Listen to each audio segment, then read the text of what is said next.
Hello everyone. Easy physics by N K channel पर आप सभी बच्चों का एक बार पुनः स्वागत है। 12th क्लास की फिजिक्स के चैप्टर नंबर 12 है, यानी प्रकाश की प्रकृति में आज अपन तीसरे टॉपिक पर हैं। और आज का अपना जो टॉपिक है उसमें अपन पढ़ेंगे हाइगेन के तरंग सिद्धांत से। सबसे पहले आपको जानना होगा कि हाइगेन का तरंग सिद्धांत क्या है। यानी पिछले दो वीडियोस में आपने बहुत अच्छे से तैयार किया है कि हाइगेन के अनुसार जो प्रकाश है वो तरंगों के रूप में चलता है और इवन तरंगाग्र के रूप में चलता है। आपने गोलीय तरंगाग्र, बेलनाकार तरंगाग्र और समतल तरंगाग्र अच्छे से पढ़ लिया है। तो हाइगेन ये कहता है कि प्रकाश जब कभी भी किसी दिशा में संचरित होगा तो वो तरंगों के समूह के रूप में या फिर तरंगाग्र के रूप में गति करता है। और आप लोग जानते हैं कि तरंग संचरण की दिशा तरंगाग्र के लंबवत होती है। तो उस तरंग सिद्धांत के आधार पर प्रकाश के परावर्तन की व्याख्या आप लोगों को करनी है। यानी आज के इस वीडियो में अपन हाइगेन के तरंग सिद्धांत से परावर्तन की व्याख्या। अच्छा बताइए, परावर्तन की व्याख्या किस प्रकार से हो सकती है। परावर्तन के दो नियम आपने पढ़े हैं। कौन कौन से नियम? पहला नियम तो ये कि अभिलंब के साथ आपतन कोण का मान और परावर्तन कोण का मान बराबर होता है। दूसरा नियम ये कि आपतित किरण, अभिलंब और परावर्तित किरण तीनों एक ही समतल में स्थित होते हैं। यदि इन दोनों नियमों को अपन प्रूफ कर दें, व्युत्पन्न कर दें, तो अपन ये कह सकते हैं कि हाइगेन का जो तरंग सिद्धांत है वो परावर्तन की व्याख्या करता है। उम्मीद करता हूं कि आप लोगों को यह समझ में आ गया होगा कि आज के वीडियो में अपन कहां से स्टार्ट करेंगे और कहां तक पहुंचने वाले हैं। चलिए शुरू करते हैं अपन आज का टॉपिक। सबसे पहले अपने को यहां पर एक डायग्राम बनाना होगा और आप लोगों को मैं बता दूं कि यदि आपने इसका डायग्राम अच्छे से बना लिया तो लगभग 60% टॉपिक आपका कंप्लीट हो जाएगा। चलिए शुरू करते हैं। मान लीजिए कि ये मेरे पास एक कोई समतल पृष्ठ है और प्रकाश के परावर्तन की चर्चा कर रहे हैं। सर परावर्तन की चर्चा कर रहे हैं तो डेफिनेटली कोई ना कोई परावर्तक पृष्ठ ही होगा। और परावर्तक पृष्ठ के ऊपर क्या होता है? उसके एक तरफ पॉलिश की हुई होती है। तो मान लीजिए कि ये अपन ने एक कोई परावर्तक पृष्ठ बना लिया, यानी कि यदि कोई प्रकाश की किरण आकर के इस पृष्ठ से टकराएगी तो पार होकर के नहीं जाएगी, वापस उसी माध्यम में लौट जाएगी। इस परावर्तक पृष्ठ को अपन नाम डाल देते हैं एम एंड एम डैश। बताइए क्यों?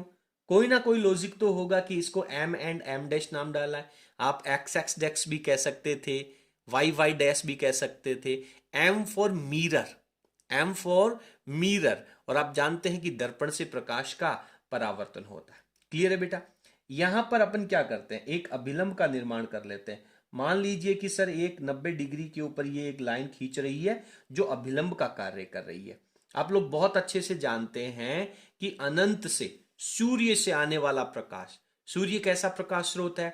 सर सूर्य तो एक बिंदु प्रकाश स्रोत है। डेफिनेटली सूर्य के प्रकाश की वजह से कैसे तरंगाग्र बनेंगे? सर गोलीय तरंगाग्र बनेंगे। लेकिन पृथ्वी की तुलना में सूरज की दूरी बहुत ज्यादा है और वो जो बड़े आकार के गोलीय तरंगाग्र हैं, अगर उसका एक छोटा सा हिस्सा लिया जाए तो कैसा तरंगाग्र बनेगा?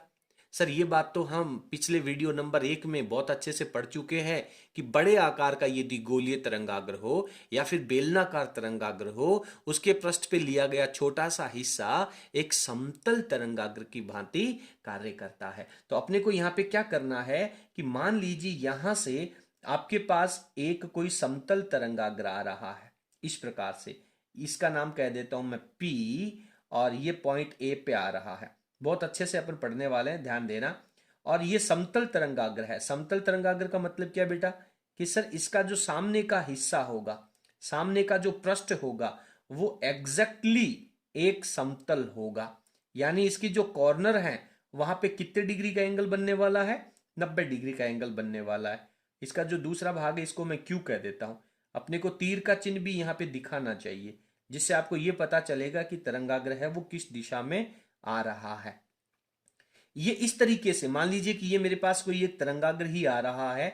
जब ये आकर के इस पृष्ठ से टकराएगा तो इस तरंगाग्र का ये जो ए बी हिस्सा है, ए ये नीचे वाला पार्ट है और ऊपर वाले पार्ट को मैं बी नाम डाल देता हूं। कौन सा हिस्सा जो है वो इस पृष्ठ से सबसे पहले टकराएगा? आप लोग बताएं मुझे कि ए और बी में से जब इस तरह से ये दोनों चल करके एक दूसरे के साथ आएंगे तो कौन सा हिस्सा इस पृष्ठ से पहले टकराएगा? सर डेफिनेटली ए हिस्सा ही टकराएगा। ठीक है, ए हिस्सा टकराएगा तो अभिलंब के साथ यहां पे कितने डिग्री का एंगल बनेगा? सर ये आपतन कोण बनेगा। इसे अपन आई से रिप्रेजेंट कर देते हैं। बहुत बढ़िया बेटा। ए पॉइंट के ऊपर ये समतल तरंगाग्र की वजह से पी ए बी यानी ए कॉर्नर पे पूरा एंगल कितने डिग्री का था? सर 90 का। उसमें से ये कितना चला गया? सर आई डिग्री का। तो ये बचा हुआ हिस्सा कितना हो गया? जल्दी बताओ बेटा, फटाफट बताओ, कौन बताएगा? ये बचा हुआ हिस्सा है वो आपके पास 90 माइनस आई डिग्री का हो गया। आप लोगों को थोड़ा सा बड़ा डायग्राम बनाना है, थोड़ा सा क्लियर डायग्राम बनाना है। कितनी डिग्री की वैल्यू हो जाएगी ये बेटा? सर 90 माइनस आई की वैल्यू हो जाएगी। ठीक है, ओके सर।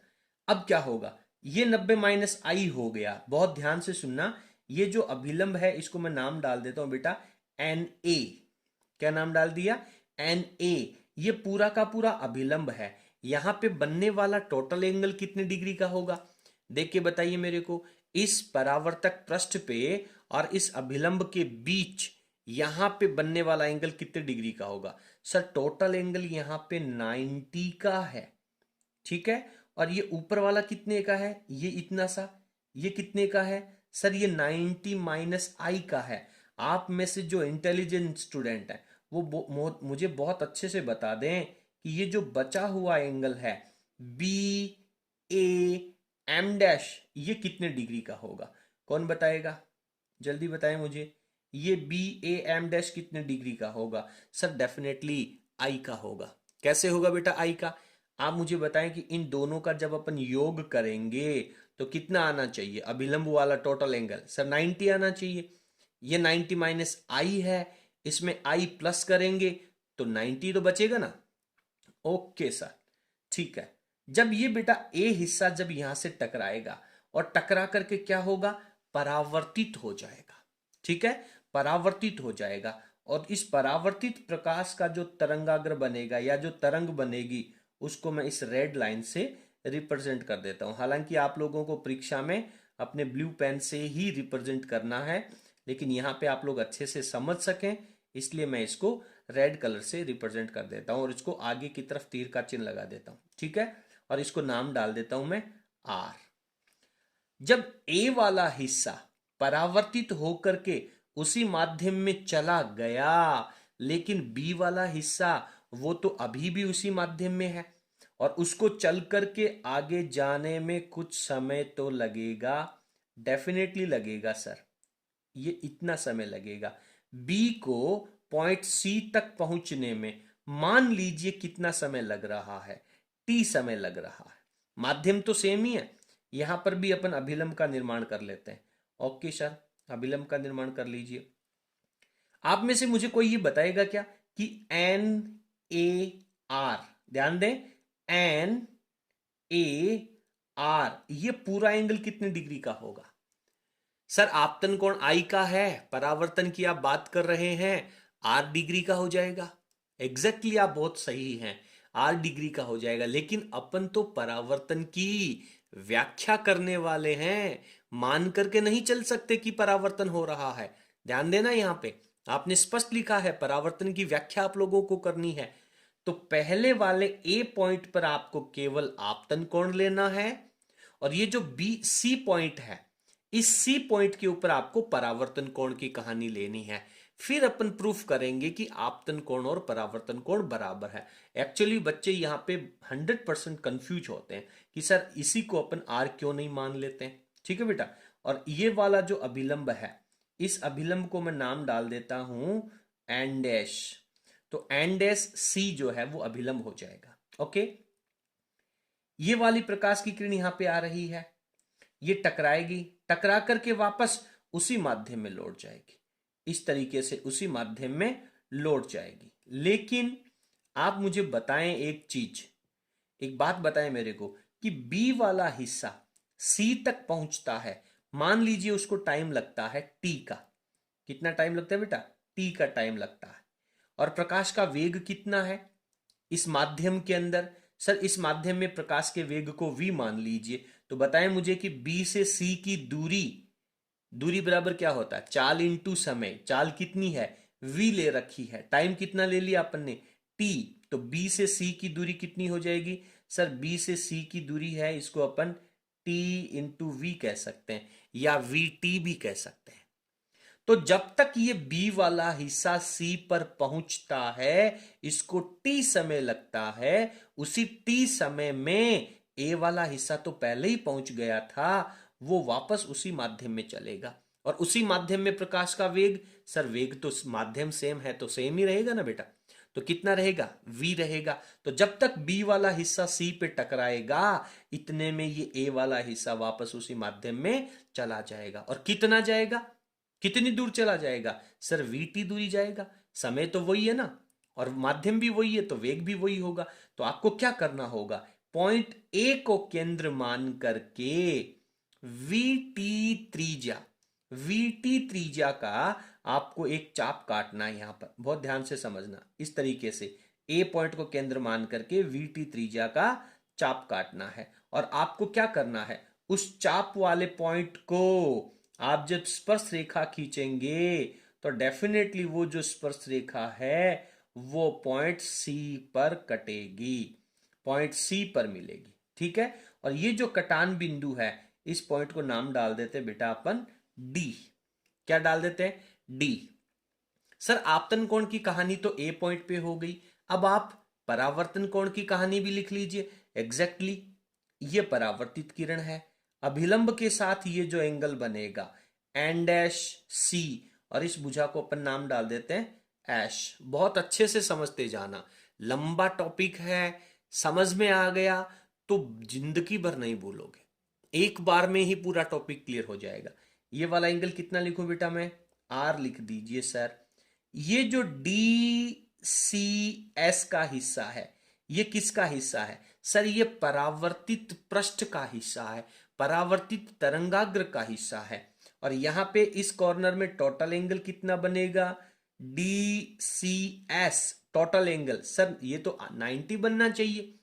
90 में से ये वाला कितना बच गया, ये तो आर बना दिया सर अपन ने परावर्तन के नियम से। तो ये जो छोटा सा एंगल यहाँ पे आप लोगों को नजर आ रहा है इसकी वैल्यू कितनी हो जाएगी, यहां पे मैं एरो लगा करके आप लोगों को लिख देता हूं, इसकी वैल्यू रहेगी सर 90 माइनस आर। कितनी रहेगी बेटा, 90 माइनस आर। ठीक है, जब ये 90 माइनस आर है तो ये जो बाकी बचा हुआ हिस्सा है ये वाला नाम क्या होगा इसका, डी सी ए। ध्यान दें, डी सी ए पूरा एंगल, ये पूरा एंगल कितना होगा, सर ये पूरा एंगल तो आर हो जाएगा। ठीक है, पूरा एंगल कितना हो जाएगा, आर हो जाएगा। इतनी सी कहानी आप लोगों को इस डायग्राम के अंदर पढ़नी है। अब आप वीडियो की स्क्रीन को पॉज करके बहुत अच्छे से समझते हुए जितना ज्यादा टाइम ले सकते हैं ले लीजिए, लेकिन इसके प्रत्येक पार्ट को आप लोगों को अच्छे से समझना है। चलिए अब अपन आगे चलते हैं, कहां से टॉपिक अपन स्टार्ट करेंगे और किस तरह से अपन परावर्तन की व्याख्या को कंप्लीट करते हैं। अब जैसा आप लोगों ने इस डायग्राम में समझा है उसी को अपन पहले या एक पैराग्राफ के रूप में लिखने का प्रयास करते हैं। एक आपके पास सबसे पहले क्या है, समतल परावर्तक पृष्ठ है। क्या लिखेंगे बेटा, समतल परावर्तक पृष्ठ। ठीक है, समतल परावर्तक पृष्ठ नाम क्या है उसका, सर एम डैश पर समतल तरंगाग्र। कौन सा समतल तरंगाग्र, नाम बताइए जो आ रहा है, समतल तरंगाग्र ए बी आपतित होता है। ठीक है, समतल तरंगाग्र ए बी आपतित होता है। ओके सर, आपतित हो गया।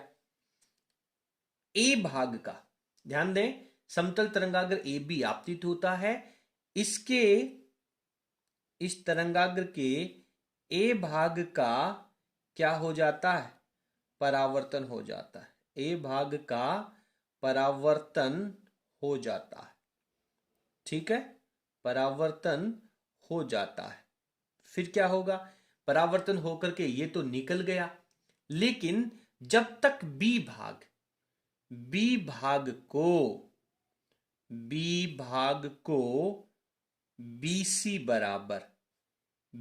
बराबर कितनी दूरी, वीटी दूरी चलनी होगी और इसी समय में इतने में यानी इसी समय में ए भाग वीटी दूरी निकल जाएगा। ठीक है, वीटी दूरी है वो निकल जाता है। क्या करें, ए को केंद्र मानकर, ध्यान दें, ए को केंद्र मानकर क्या करें, वीटी त्रिज्या का क्या काटते हैं, वीटी त्रिज्या का एक चाप काटते हैं। क्लियर है बेटा, वीटी त्रिज्या का एक चाप काट लेते हैं। ओके सर, चाप काट लिया, फिर क्या करें, ध्यान दें, क्या करें बताइए, वीटी त्रिज्या का चाप काट लेते हैं, सी भाग से एक स्पर्श रेखा खींचते हैं, सी डी स्पर्श रेखा खींचते हैं। क्लियर लिख लीजिए, ज्यादा बड़ा लिखने की जरूरत नहीं है, सी डी स्पर्श रेखा खींचते हैं। ठीक है, खींचते हैं। ओके, क्लियर हो जाता है, बस इतना ही लिखना है। इस प्रकार कौन सा तरंगाग्र आपको परावर्तित होता है, इस प्रकार परावर्तित तरंगाग्र, नाम बोलो, परावर्तित तरंगाग्र, नाम बोलो बेटा, परावर्तित तरंगाग्र, क्या नाम है इसका, सी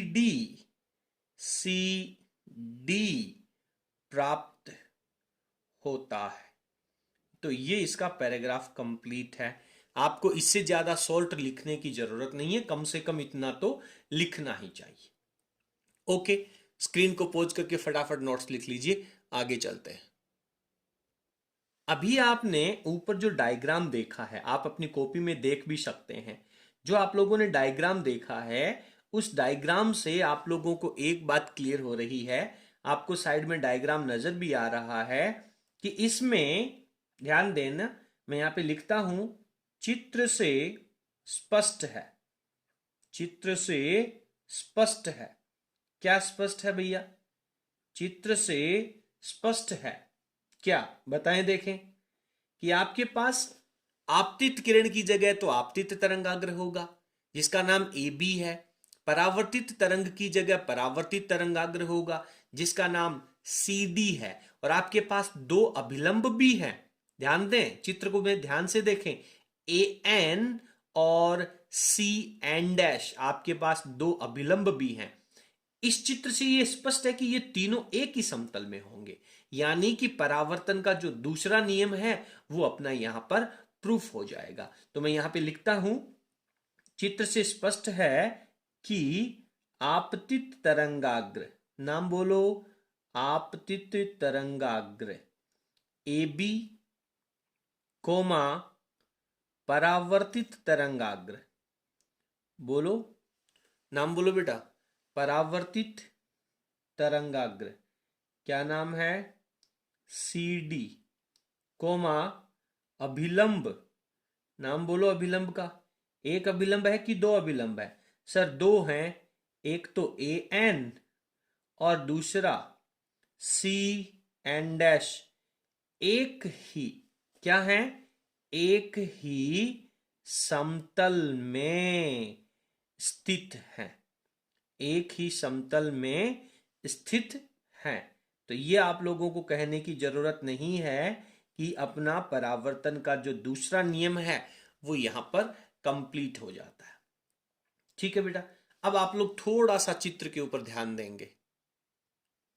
अब आप इस चित्र में थोड़ा ध्यान दें तो आप लोगों को पता चलेगा कि सर एंगल आई जो है वो दो जगह आया है। देखें, एंगल आई आपके पास दो जगह आया है, कहां कहां आया है, एंगल देखें, पी ए एन की वैल्यू किसके बराबर है, आई के बराबर, और एक और आया है आई का मान, कहाँ आया है देखें सर, एंगल बी ए सी, ये भी आई के बराबर है। इसी प्रकार से आर के भी दो वैल्यूज आई हैं, ध्यान देना।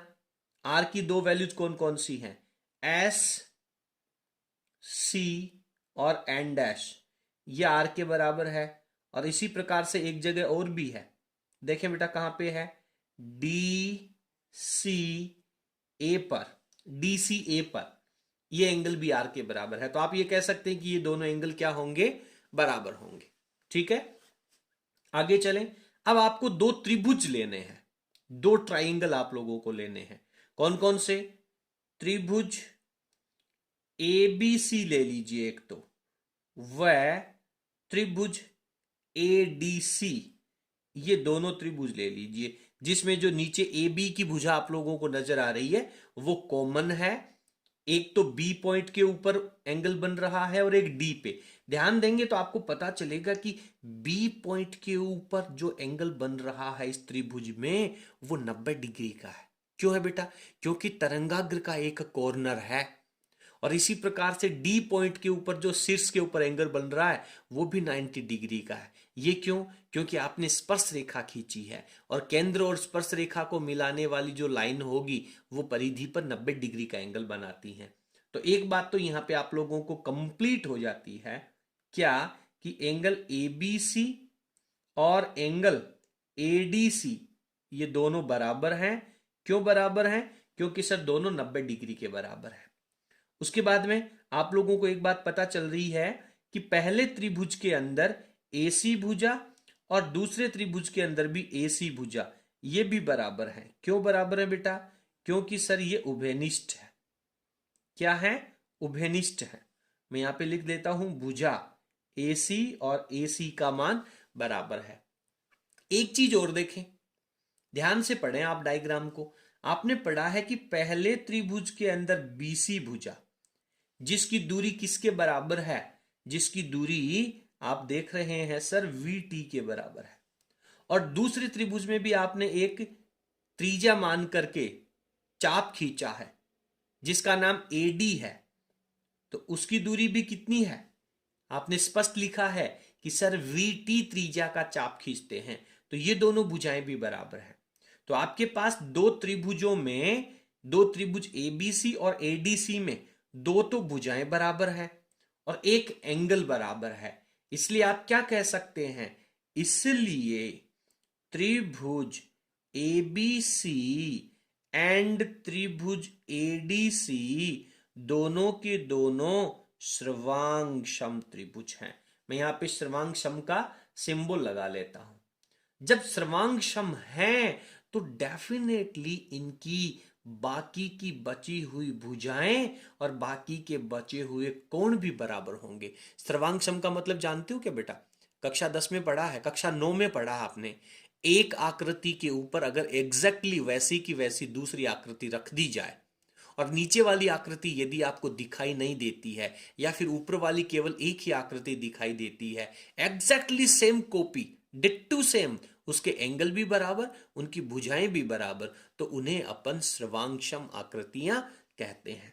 तो क्या होगा, जब ये दोनों भुजाएं सर्वांगसम हैं तो निश्चित रूप से इसके अंदर बनने वाला एंगल कौन कौन सा, दोनों त्रिभुजों में बनने वाला एंगल, एक तो एंगल हो गया आपके पास बी ए सी, ध्यान दें बेटा बी ए सी, और एक इसके सामने बनने वाला एंगल आपके पास हो गया डी सी ए। ये दोनों क्या होंगे, बराबर होंगे। तो ये वाला एंगल है वो आपके पास आई के बराबर है और ये वाला एंगल है वो आर के बराबर है।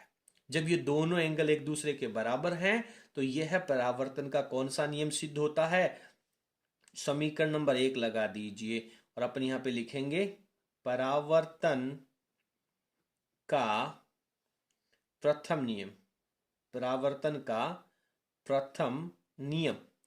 क्लियर है, लिख दूं यहां पर परावर्तन का प्रथम नियम। ओके, और यहां पे क्या लिखूं मैं, यहां पे क्या लिखूं, परावर्तन का, परावर्तन का दूसरा नियम या द्वितीय नियम लिख दूं, द्वितीय नियम। आप चाहे पहले कोई सा ही लिख दें, इस बात से कोई फर्क नहीं पड़ने वाला। ये परावर्तन का पहला नियम प्रूफ हो गया और ये अपने पास परावर्तन का ऊपर द्वितीय नियम हो गया और नीचे पहला नियम हो गया। इसलिए अपन यहाँ पे कह सकते हैं कि इस प्रकार से हाइगेन के तरंग सिद्धांत से परावर्तन की व्याख्या स्पष्ट होती है या की जा सकती है। इस प्रकार यहाँ पे अपने को रिजल्ट लिखना चाहिए।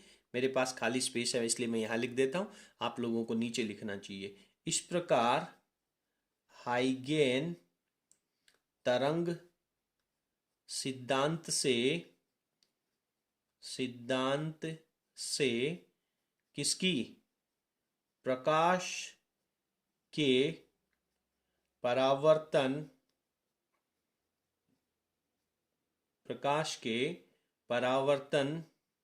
की व्याख्या स्पष्ट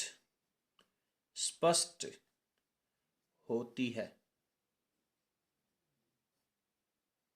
क्लियर है बेटा?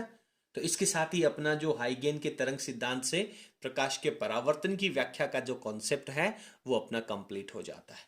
यदि आपको हमारा वीडियो पसंद आया हो तो प्लीज आप वीडियो को लाइक करें और इसे अपने सभी मित्रों तक, अपने फ्रेंड्स तक अवश्य पहुंचाएं। बहुत बहुत धन्यवाद। Thank you.